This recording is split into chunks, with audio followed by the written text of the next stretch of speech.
اس آیت کا ترجمہ یہ ہے کہ میرے بندوں کو بتا دیجئے کہ میں غفور بھی ہوں، میں رحیم بھی ہوں۔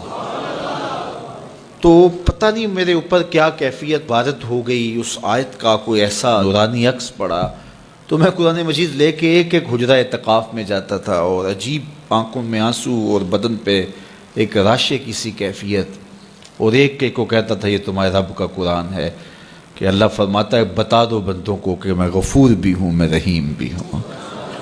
تو وہ ایک کیفیت پیدا ہوئی تھی۔ بہرحال بعد میں بھی بارہا اس کی تلاوت ہوئی، اس کا آز تو ملتا ہے، لیکن وہ ایک لمحہ ہوتا ہے، وہ ایک بجلی ہوتی ہے، گونجتی ہے اور گزر جاتی ہے۔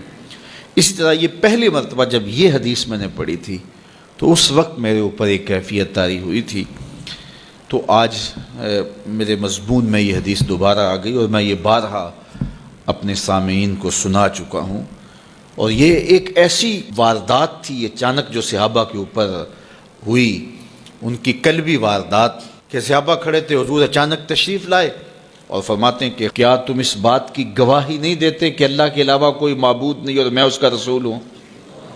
حضور نے پہلے تو یہ بات کی، ایسے صحابہ کھڑے تھے، حضور اچانک آئے، اور اچانک ہی آتے ہوئے حضور نے فرمایا کیا تم اس بات کی گواہی نہیں دیتے کہ اللہ کے علاوہ کوئی معبود نہیں اور میں اس کا رسول ہوں؟ حضور کا انداز ایسا تھا کہ سینوں میں دل لرزنے لگے، اور سب نے عرض کی حضور ہم گواہی دیتے ہیں کہ اللہ کے علاوہ کوئی معبود نہیں اور آپ اللہ کے سچے رسول ہیں۔ تو جب انہوں نے یہ بات کہی قال، تو حضور نے ارشاد فرمایا یہ قرآن ہے، اس کا ایک سرا تمہارے رب کے ہاتھ میں ہے، دوسرا سرا تمہارے ہاتھ میں ہے۔ یہ وہ اللہ کی لٹکتی ہوئی رسی ہے جس کا ایک سرا تمہارے رب کے ہاتھ میں ہے اور اس کا ایک سرا تمہارے ہاتھ میں ہے۔ اس کو مضبوطی سے پکڑ لو، مضبوطی سے پکڑ لو۔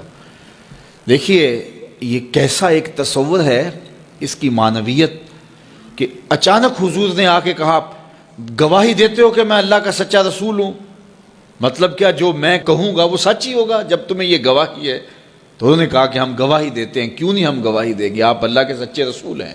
تو فرمایا سنو، یہ قرآن جو ہے یہ اللہ کی وہ لٹکتی ہوئی رسی ہے جس کا ایک سرا تمہارے رب کے دستے قدرت میں ہے اور دوسرا سرا تمہارے ہاتھ میں ہے۔ اس کو مضبوطی سے پکڑ لو، اس کو چھوڑنا نہ۔ اگر تم اس کو مضبوطی کے ساتھ پکڑو گے تو تم کبھی بھی گمراہ نہیں ہوگے۔ اس کتاب کو تھام لو گے تو کبھی بھی گمراہ نہیں ہوگے۔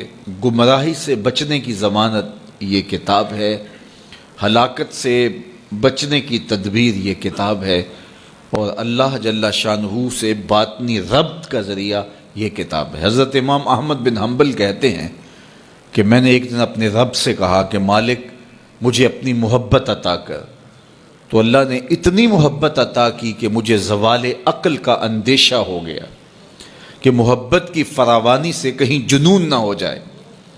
تو پھر میں نے کہا مالک مجھے اپنا قرب عطا کر دے، مجھے محبت دی ہے تو اپنا قرب بھی عطا کر۔ تو آواز آئی میرا قرب چاہتے ہو تو قرآن پڑھا کرو۔